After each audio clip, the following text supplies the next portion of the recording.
What's up, Miss Romina Brown? The devil is a lie. We are The devil is lying on us. finally ready to rock and roll. I'm so happy to have you on. I'm really excited to have you on. You are the bomb.com. And Happy to be here. people have been clamoring to get you on as well. So Wow, no pressure. tonight is going to be epic. First of all, I just want to thank everyone for joining the group. What's better than one black millionaire? Really excited about the momentum of our group and actually helping folks by bringing people like you on to, basically give away the game. That's our hashtag, give away the game.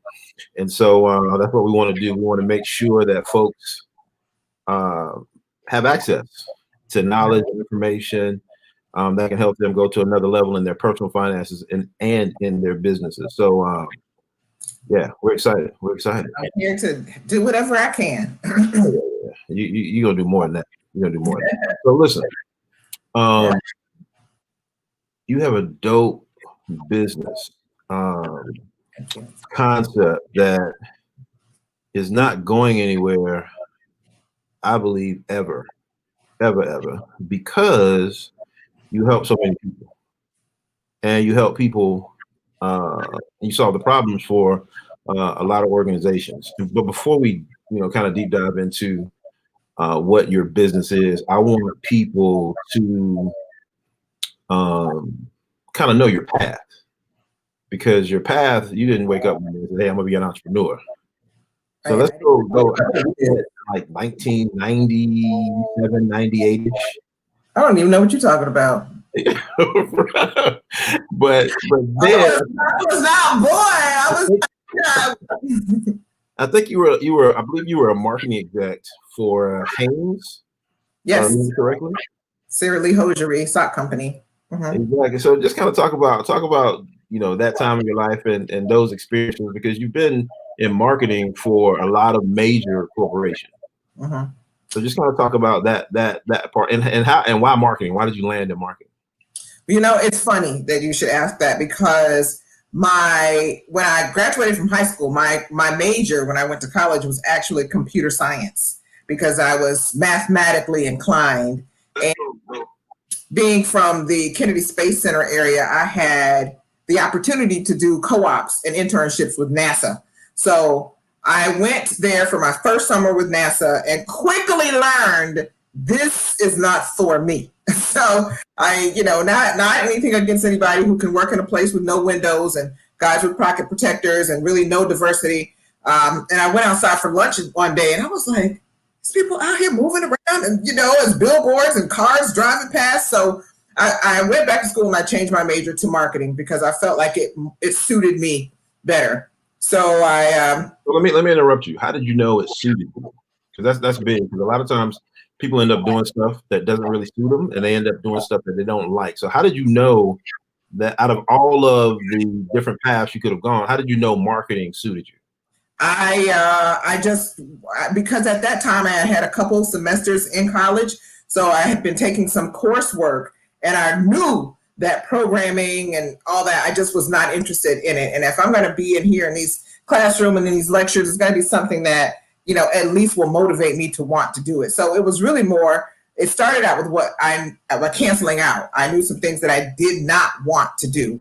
And I knew that I wanted to be in business. So it ends up that where I am now is a perfect cross between my mathematical inclination and the sexy side of business, which is the marketing.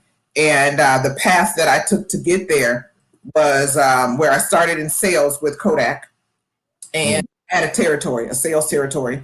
And I was on their fast track, and they moved me then to New York to marketing. And from there, I was recruited away to Sarah Lee in North Carolina, the hosiery company. And I was only there for a short while before I was recruited to L'Oreal in Chicago. I never thought that I would leave, a company so quickly, but they made me an offer I couldn't refuse. And it was in the beauty business, which was really appealing to me. And I was inherently interested in that category and a consumer. So it just made, sense for me. And I joined the Safshin Carson division of L'Oreal, which was the what they called at the time the ethnic hair care beauty division, and then from there I started my own company. Gotcha. So let's go back to sales. When you did sales, did you like doing sales? At first I was like, how is this possible? But I learned how to, that is really where I learned business. I learned how to structure my day. I learned how to stay in touch with clients. I learned the importance of, those touch points. I check my messages all the time now because I was in sales and I didn't want to miss an order. So I check they call it the KMX, the Kodak Message Exchange.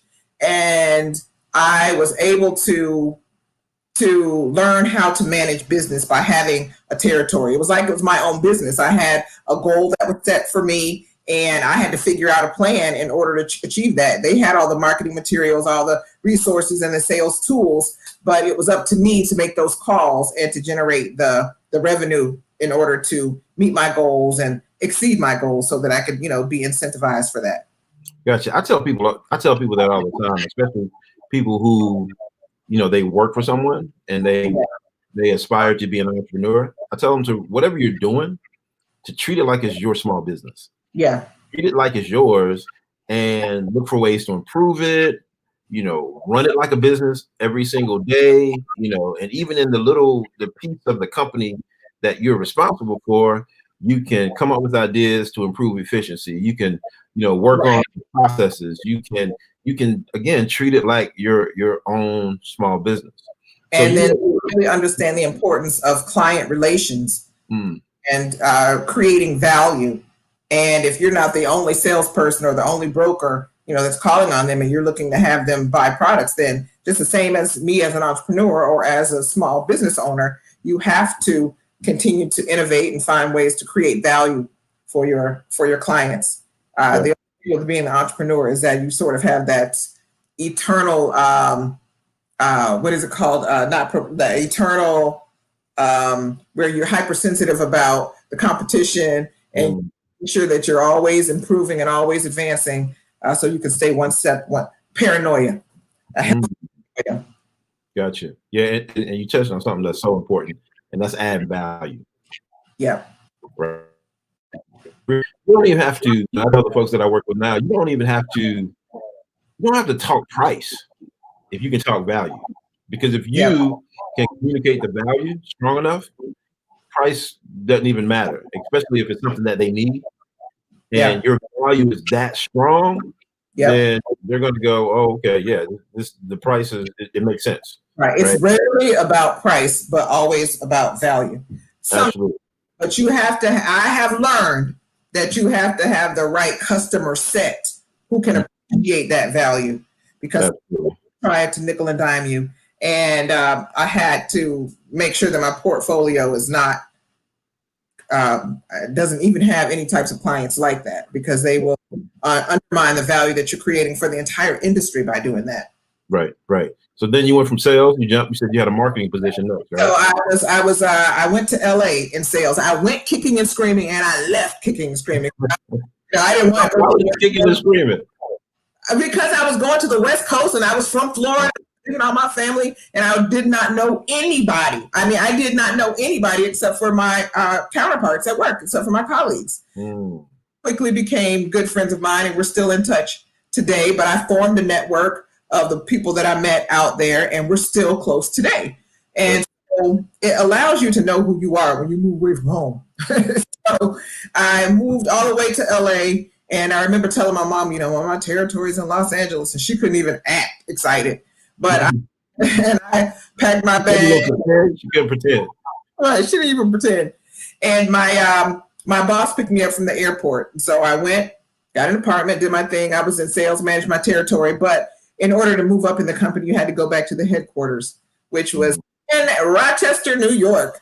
So I went from sunny, beautiful, kickback, laid back, skating on Sundays and my little Daisy Dukes on my Wayne Gretzky Ultra Wheels on video, to the Hawk of Rochester, New York. But that's where I really learned marketing and branding. And I remember the director of communications told me, no, he was the VP of communications. He said, you don't even realize how much experience you're getting. You are managing budgets that people will never have access to in their lifetime. I mean, it was Kodak at the time who was the giant who had 70% lion's share of imaging. Right. So, I mean, I had my budget was like $70 million, $110 million, to manage film and commercials and shooting production. And he was right. I haven't seen those types of budgets since. Gotcha.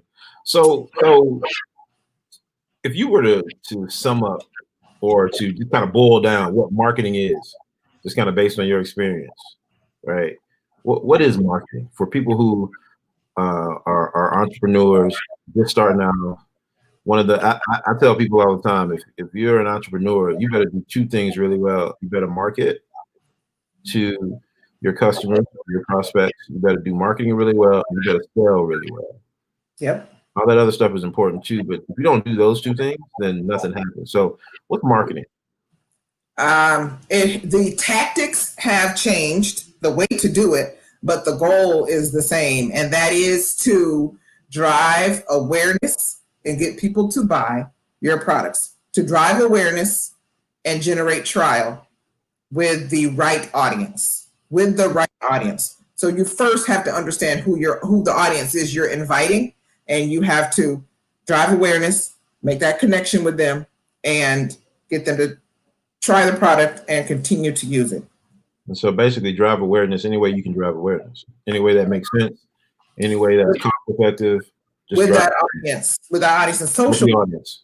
Has made it so much easier. I mean, when I look now in the beauty industry and I see women now having the opportunity to purchase shade ranges that they might not have had exposure to purchase nail colors or whatever it is, to buy Black-owned, female-led brands that can now connect directly with consumers through social media to make that authentic connection to not only the products that they're creating, but the lifestyle that they're living, the fact that they're moms or that they belong to these certain organizations, or, you're able to align your affinities much easier now with social media. And we see that the companies that are doing that in beauty have really disrupted the way that some of these I'll call pillar manufacturers have been able to reach. It's been elusive. They haven't been able to duplicate that.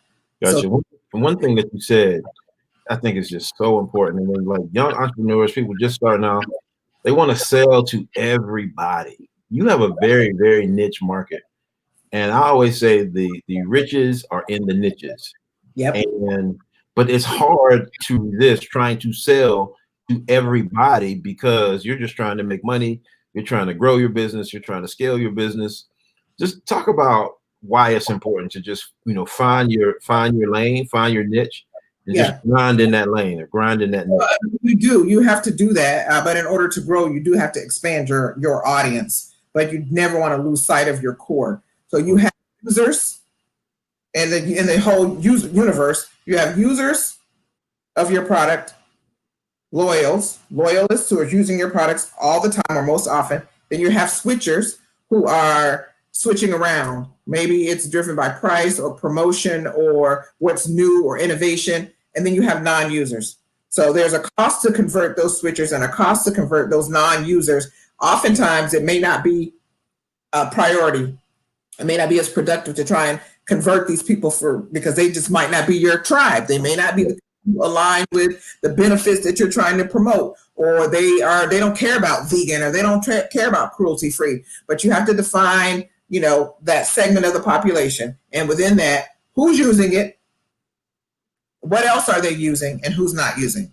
So I think that you first begin with your core, and those are the people who are using it, and then you try and get them to use more. That's with promotions, and you load them up with BOGOs or buy two, leave out of this store with two of these, or on this internet, make sure you get, a couple more. And then if you are switching, then you talk more about the benefits that are of that user group. So you want to have the people who are in the middle switching to choose you most often. Gotcha. That's the biggest group of people. Gotcha. Okay. So then you leave. Are you still in New York when you go to L'Oreal? Uh, no, I went from marketing in New York to marketing in Atlanta with Kodak. And then, Sarah Lee had come around and I went back to Kodak. I mean, I loved them and they loved me. I had a great relationship with them. And the first year I said, no, I'm going to stay because they offered me more money. So I stayed and they moved me to Atlanta and I was, down there with all my friends. And then Sarah was like, look here, see, what we're going to do is we're going to do this. We're going to offer you. And I could not refuse it. So I could, but I didn't want to. Right. So, like Lil Wayne say, if the money move with the money. Move with the money. I went to North Carolina, and that's where I met you, Rob Brown. No, I know it says Romina Brown and Rob Brown, but we're not related. So I met you and some other wonderful people there in North Carolina, and I worked there for a few years. I learned about the hosiery industry, and I learned some more about research. So there, I at Kodak, I rounded out my sales and analytics game. And in Sarah Lee in North Carolina, I really learned more about branding and research and real product development. And so I was there for a couple years, and then a headhunter called about an opportunity in Chicago. I was like, I'll just go check it out, but nobody wants to live in freezing cold Chicago. And when I got here, they made me an offer I could not refuse. And if the money moved, with the money. And so I moved, and I had moved 5 times in 15 years. Yeah. Let me tell you why that is so dope to me, because so like our group, we promote entrepreneurship, but we have a lot of people who aren't entrepreneurs. And I just believe that if you, and I learned this from a friend of mine back in the day, because he would change jobs. He didn't fall in love with the city. He didn't fall in love with the job. He was basically about scaling himself. So you have a business, and entrepreneurs, we think about, revenue, we think about profits, we think about balance sheets, we think about scale. But as an individual, that's how he thought about his career. And it sounds like you did the same thing. So if I don't want to be an entrepreneur, fine. If I say, I don't want that risk, fine. But at least treat your career, like a business, treat you like a business, because you add value, because if you didn't, they wouldn't hire you. And grow and scale your career like you would grow and scale a business. And it sounds like you did that over time. Yeah, I did. And as I was just saying, I picked up new skills. You know how you end up in a situation in an organization and they try and get you to do this work or do that work. Well, that's not in my job description, or I wasn't hired to do that. I saw it differently. I felt like I was able to learn on someone else's dime. So I tried to learn and take on every project that I could, because I knew that those were my skills, that now I know how to do it. And it really helped to make me more marketable. And it also helped me in my business, for me to understand that, I at one point I didn't know anything about category management. I was in sales and marketing, but my whole business has been built on category management. They put me over the retail strategy department, or liaising between sales and marketing, because I had sales experience and because I had marketing experience, and because at Sarah Lee I had gotten the research experience. So they put me over the retail strategy, and I was assistant vice president of retail strategy for the multicultural division, Soft Sheen, at L'Oreal. And it was because of that, that I took on those extra responsibilities, that I then had the skill set to do it, and they recognized it in me. And I've been able to build my business off of something that, I didn't know anything about when I first started. So pretty much they paid you to give you the game. Yep. That's how you have to look at it. They paid you to give you the game over, so many years and so many different positions, so many different skill sets that you learn, that ultimately got you to where you are now with running your company. Yes. Tell the people about your company. And in a nutshell, what you do. I will say that my first manager I was telling you about at Kodak, Yep. when I first got there, my boss, Ellie Canito, very dear to me. She picked me up from the airport, and she would give me advice. But you have to listen to advice based on the level of exposure and recognize the level of exposure and experience that those people have had. And I was doing some programs, some ethnic marketing programs at Kodak. And she said to me, well, I want to make sure you have this experience and that experience because I don't want you to get pigeonholed into just ethnic. I don't want them to think that you can just do marketing for this segment of the population or this type of, So I sort of resisted what was handed to me. I resisted in my business working on multicultural only, but it has really been what has allowed me, becoming an expert in this space has allowed me to thrive and become a very highly sought subject matter expert. We are partners now with the Nielsen and their Nielsen Connected Partner Network because of our deep expertise in this space, because we provide the deepest contextual insight for multicultural beauty. They are partnering with me. And I just did like a webinar with them the other day. I'm so excited to be in that space. So the reason why I'm making that point is because I want when you get advice, take it with a grain of salt, because people can't walk the path that you are on.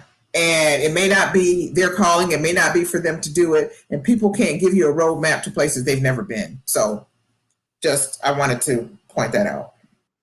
Gotcha. So why is the relationship with Nielsen so important? It's important because it adds, we have deep expertise in multicultural.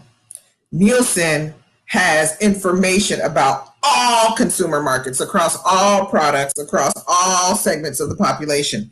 And so they're like an umbrella with all this information, and we go deep.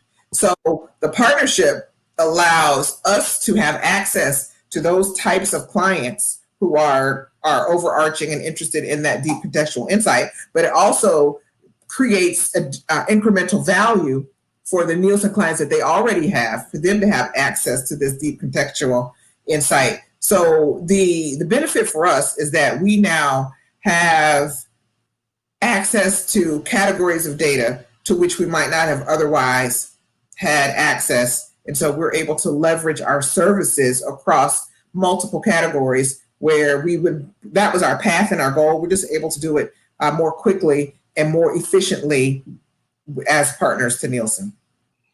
Gotcha. So let's go back to like day one, week one of your company.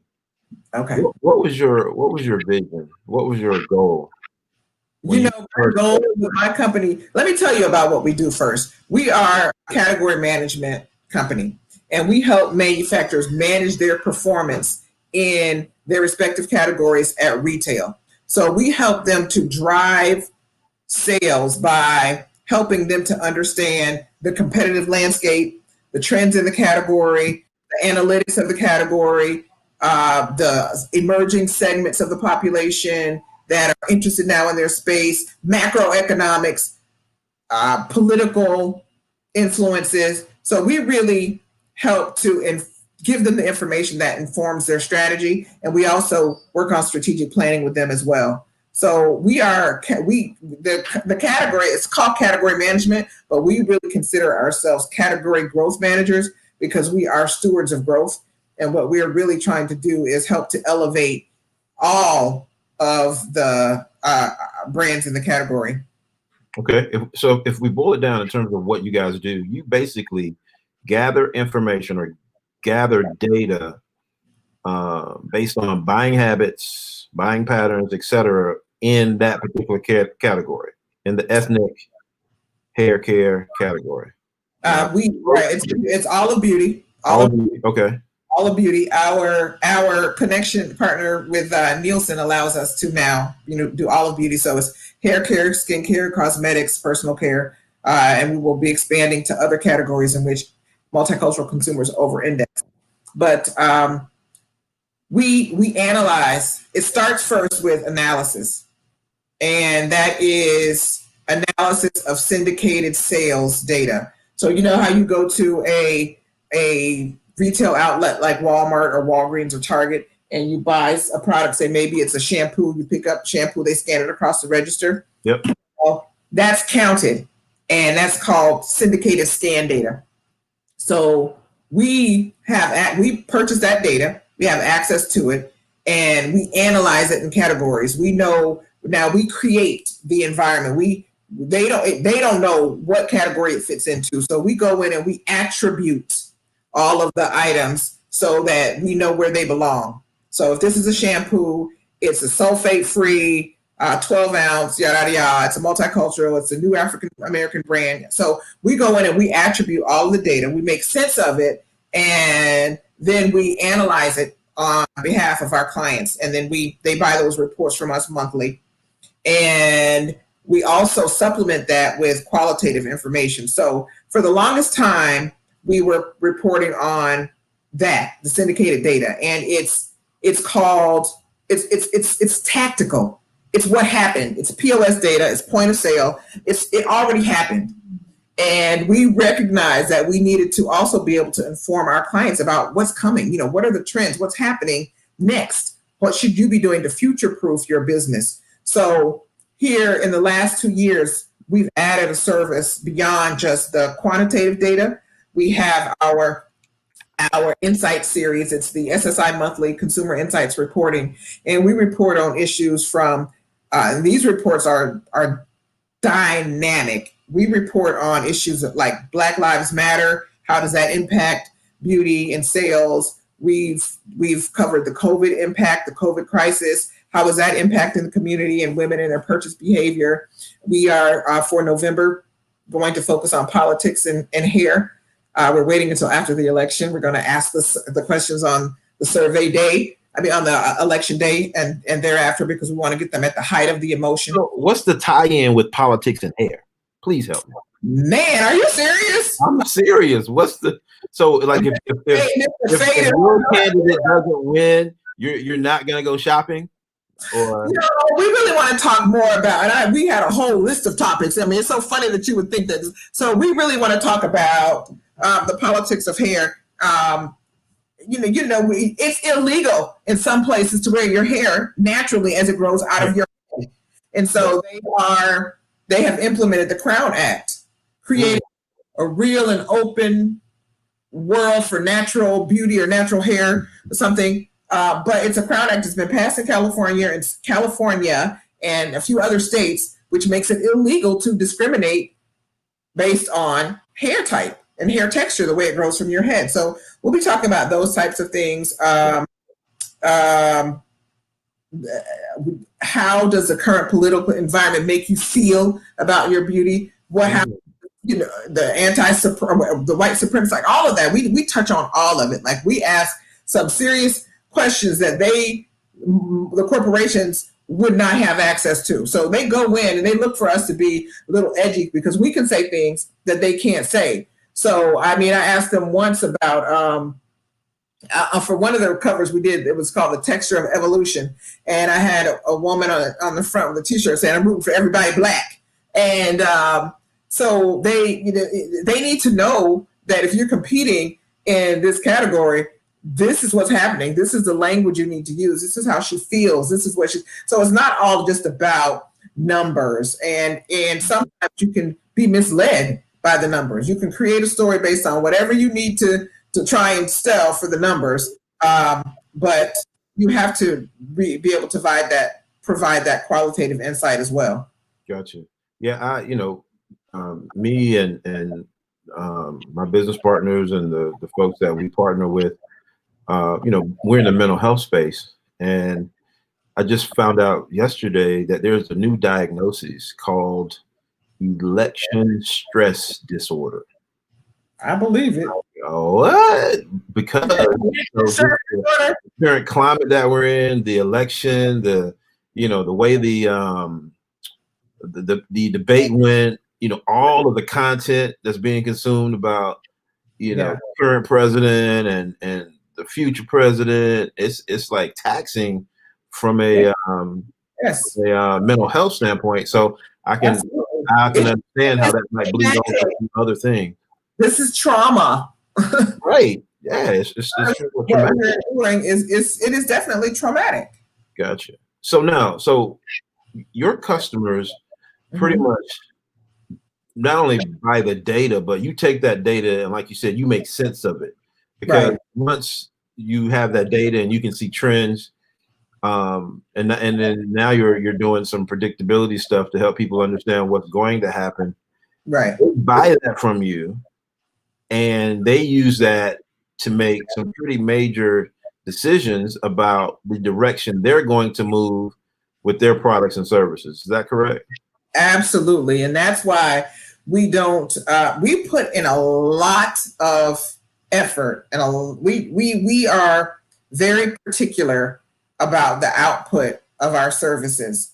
And we make sure that it's the highest level of integrity, that even if it comes up where there's something that someone can say about, well, why did you put this product here? Why did you analyze it this way? We do have a thought process, and we can share that with you, and we can debate and go back and forth. But I just want to make it clear that I think there was a question a couple of weeks ago, maybe last week, in the chat about how do you price your services as a consultant? And my answer was that it's based on the value that we create, and the value that we know we generate for these clients, and the revenue that they'll be able to generate off of it. So we create value by helping them to understand how to go into retailers and say, for instance, I had a client call today and say, they're looking to discontinue this product in 5,000 stores. Can you help us understand what's going on in the competitive set? Is there anybody who's doing better than we are? Or is anybody per point of distribution? So we really go in and we dig to save product space. I mean, to save shelf space, to gain shelf space. I mean, it's really that tactical. So we have our general reports, but we also work on very specific manufacturer concerns to keep them from losing shelf space, or to help them gain shelf space, or help them to hold on until they can get the new one launched. And we also give them information about, no, this area is crowded, and you see these last few brands have failed, and these are the reasons why. Perhaps you should consider XYZ, and you should consider a sizing strategy. So we do let the data lead us, and having access to it and being able to analyze it is a significant benefit for manufacturers. Everybody doesn't recognize the value of it, but those that do, they do well. Gotcha. And they have to really trust you. They have to trust that your interpretation of the data that you gathered is on point, because they're going to take that and they're going to go make some decisions based on, the way you tell me something is trending or not, or hot or not. Right. And so that's a huge responsibility on you guys' part. It is, and I'm so proud of it. I'm so proud of it. When I sit in a meeting with my clients who are the fastest growing, who has the fastest growing brands, the fastest growing product, and I see that they listen, and their next collection is to address the concern that we said, Group 3B, they said that they're underserved and they need XYZ. So the next thing I know, that we've got new XYZ seed oil to address the split ends, or whatever it is that we're talking about amongst this group of consumers. Oh, Afro-Latina is the fastest growing group in the population, in the Latin American population. So then we see all kind of spokespeople from that community. So I'm really proud of our effort. I'm proud of our reputation, and I would be remiss if I didn't mention the team, because it's not just me. I mean, if you are an entrepreneur, and so that in some ways, I was self-employed for a long time. And if I'm self-employed, that means that I can only do as much as I can do. So I have a very strong team of people who are analytically inclined, researchers, technically inclined, general account administration to help. And I was able to build that one person at a time. And it's not just me.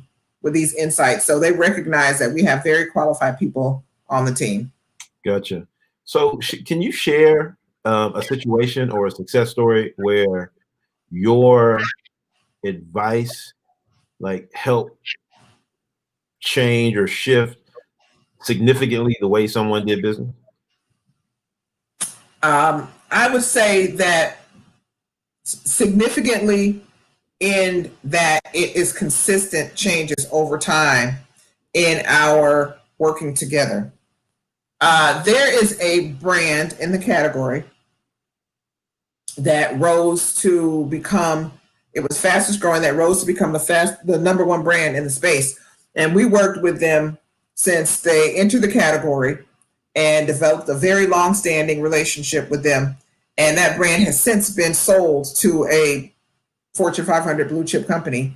And they are very reliant upon us and our services. And I say that because we give them steady, consistent, clear, actionable, strategic insights over time. So it's not some big thing that we do, but we are consistently adding value to this organization. And nobody thought that we would last through an acquisition. You know, they have their own analysts, they have their own department, they have this. Nobody thought we would last.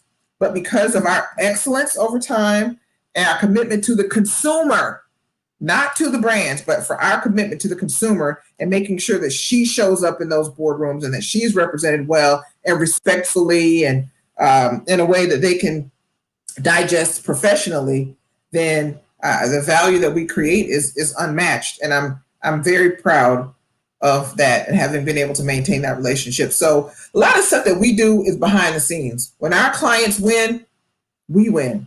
Gotcha. So you see us out, we're behind them with the briefcase full of money. You know, we're the ones who, with the strategy, putting all the information together to help them go out and win. And so when they win, we win. So category growth management is not the sexiest, but we certainly make it so that you know the next moves to make as brands. Gotcha. I love it. I love it. So you're doing really well. You have some incredible relationships. It hasn't always been that way. So talk about, and one of the things that we talk about all the time is, I think there's a lot of value in hearing your success story because you're doing extremely well, right? But I think there's a whole lot of value in when you weren't doing extremely well, and when, you know, we had 2-hour conversations about what am I going to do about this and what am I going to do about that, and, you know, when it came to your business, talk about the tough times and how you got through the tough times. Ciao. So let me talk about when, you know, you asked me once when I first got started. Well, it wasn't easy when I first got started. Once people began to recognize the value that we were creating for brand A over here, and they went into Target and they said what she told them to say, you know, y'all need to call her, y'all need to call them. Like, we're almost like the fixer. But when we first started, or when I first started, there was no we.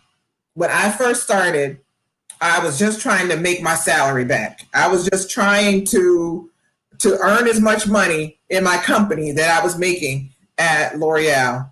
And I went in there and I told them that I could create the reports. I didn't even have access to data. I didn't know how I was going to do it. I didn't know how I was going to figure it out. But I just went in and I talked to the president at the time. And I said, in order to be able to help you, I have to get access to the data. And we're going to need to come up with some creative partnership in order to be able to do that. So I feel like some of the toughest times have made me become more creative. Hi, Mother Dervin. I see your comments. I had to make sure that we were creating value. So one of the things that we had to do was a very, very difficult situation.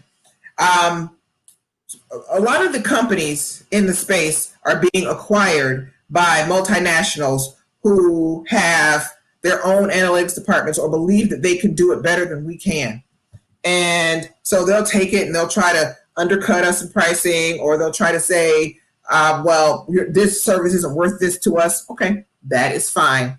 I wish you the best. In fact, I would like to let you know that we've done this final analysis for you, and this is what we think is something to brand from reaching XYZ, or these are, so we give away a lot of information. It's almost like blue magic. Here, take this so you can come back. Well, you better teach. We give away a lot of information, a lot of data. So when we go out to recruit for clients, we do a full analysis of their business. So we have a target list and we do a full analysis of their business and say, I noticed that the category is up 7% and you're outpacing growth at, double digit 14%. And these are the reasons why. But I think you should be cautious because So we let them know that we know what's going on with them. But in terms of getting through hard times really make me become creative. Like, this is not going to take me under. I've been out of the corporate game for too long. I'm not going back. This is going to work. And the first time, I felt like I didn't sleep for 3 or 4 days when I got my first challenge. I lost my first client. I had them for so long. And then when I lost them, I thought I was going to lose them. But I couldn't sleep for 3 or 4 days. I just was lamenting. I was praying. I was taking naps. I was eating. But I just had to stop stressing and think. I just had to think and be creative. And what do they need most? And how can I do this? And maybe they don't need this. One of my biggest things is a lesson that I learned from Kodak. I told you when I was working for them, they were the imaging business. It was all about Kodak and their dominance. They had 70% market share in imaging. And they went out of business because they were trying, because they were trying to sell people what they had available instead of what people wanted. People were moving to the digital platform. They wanted to sell them 35 millimeter film. Nobody wanted it anymore. People were moving away slowly, or the largest people who were involved in the space were moving away to digital. But Kodak, now, we got a dominant share over here. And if you take us over here, we have no space. We have no share, and we aren't ready for that. So they tried to hold up the market and lost share. Nobody even knows what Kodak is. I think somebody just said they were trying to make the vaccine. I'm like, is Kodak medical now? So, right. But anyway, that was my number one lesson. I had a front row seat to don't sell people what you have, sell them what they need. Right. So, and then you can try and figure out way with what you have to create the most value from what you have. And that's how we ended up with the second division, which is the reason why clients like some of the biggest ones we have are all over us. You didn't say this, but I'll tell you, just kind of, on the outside looking in, having a bird's eye view of when it was just you compared to right now. Mm-hmm. One of your I'm trying to think of a word for you, I guess attribute, or the thing that I think you do that a lot of people don't do, and I really don't get it, is from the time that you were kind of that solopreneur up until now, where again, you're killing the game. Like you said, nobody can really touch what you guys do. You still ask for advice, and you still, I know it's not just for me, but I kind of know what your care team or your circle looks like, but you still seek advice. And then not only do you seek it, you actually implement it. And I'm amazed at how many, especially people starting out, they don't model after other successful people. They ask for advice, but then they go, nah, I don't think so, or I don't believe it, or whatever it is. And then they go do their own thing. But from day one up until now, you embrace that. Yeah, absolutely. Advisors are important. Friends are important. Again, I don't take advice from everybody, and I don't ask for advice from everybody, but don't sell people what you have. Sell them what they need. Powerful. #powerful. I'm sorry, I'm just reading the screen from time Well, o'clock. you get distracted easily. I know. I got a little bit A ADD. plural. But so yes, it is important to take counsel from people that you respect who've gone ahead of you. I mean, Rod, y'all see they are straight killing the game. We have made, achieved a certain level of success that I'm trying to attain myself. And I have mentors in spaces. There's this meme that goes around that says there are people who've mentioned your name in rooms that you've never even walked into. So I find it very critical that you have a board of advisors, that you have advisory meetings often about your major issues, and it forces you to plan as well. So, if you're working on your strategic plan, I mean, you cannot waste advisors' time. You need to have your stuff together. And, once you have your plan in place and you can get their feedback and input on something that you've put together, I mean, I wouldn't go to them and just be like, well, what you think? Right. Right. Yeah, that's good stuff. Let's see if we can take some questions. I know we have a couple, and someone asked about giving them suggestions to get started in marketing. What suggestions would you give folks to get started in marketing? Well, again, marketing is about the place, the price, the product or service, promoting it, and distributing it. Marketing, and people oftentimes think that it is just the upfront social media, IG marketing, Facebook stuff, and it's very true. But if you don't understand the analytics behind it all, then your messaging may be off. The audience you're trying to reach is off. So if you're trying to get started, I would say, understand the landscape or the competitive landscape of your product or service. Look at who's winning in that space, who's losing in that space, and the reasons why. Oftentimes you can probably find any industry report. I would say that you don't go blind, that you go with some insight and some history on the product or service that you've been in. Now, that may not be the answer that you expected because you want to know about how to get started in marketing, but you have to do your homework before you do marketing. Anytime we do a business plan or a marketing plan for any one of our clients, we start with a situation analysis. And that's basically like, what's really going on? What's happening, right? What's happening in the landscape? What's happening in the area in which I'm trying to launch my product or service? You need to know that. You have to have that grounding. So take your time, go slow at the beginning so you can go fast. I would say make sure you understand what you're launching into, create your plan, and then focus on who you're inviting as the audience. Who is buying this service? Who is buying this product? And what's important to them? And then you speak to them wherever they are. What's important to them? If we talk about lipstick, for instance, who buys lipstick? What percent of the population buys lipstick? Is it mostly women? Is it now men? What is the emerging group? Are they going to be important enough with this whole gender neutral? People are now wearing cosmetics. So you have to understand all the trends so you can know where you're going. Yeah. You want to find a niche. So that's what I would say to get started. Because I recently saw something with the pandemic going on. This YouTuber who normally does makeup tutorials, she pivoted and she's doing makeup tutorials for women that wear masks.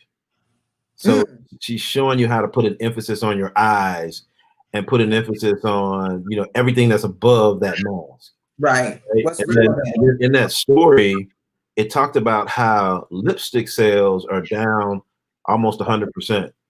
Or I'm sorry, lipstick sales are down, I think it's around 70, 80%, but products for the eyes are up almost 100% as a result of the pandemic. So, just I guess paying attention to that kind of stuff in your space.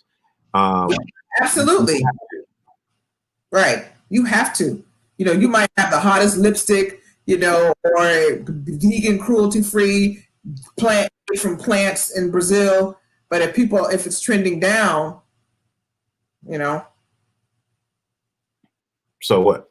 I think we have another question.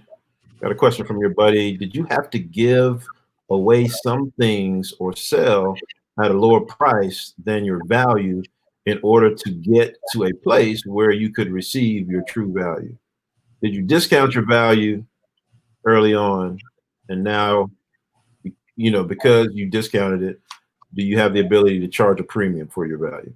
I didn't. You did not. Okay. Yeah, I did not discount the value of our service because I knew that there was nobody in the space offering it. And I know the value that it creates for companies like L'Oreal and Procter and Gamble and Coty and all these major manufacturers. I knew the value that it created, and I knew that they were corporations that could afford it. So it's not, sometimes now though, I will create packages that are in reach for smaller manufacturers. It won't be the same service, it won't be the same value, but I will create packages of services that will allow you to have some level of insight, that will allow you to have some access to what's going on in the market. It may not be the deepest level that other clients are purchasing or that they're able to afford, but because I do want you to win, we can create a package that suits your needs. We customize our packages to suit our client needs within reason. Within reason. But the danger of that is that I had a client here recently, a new client, who we created a custom package for them. And then they came back and said, oh, this is great. This is fantastic.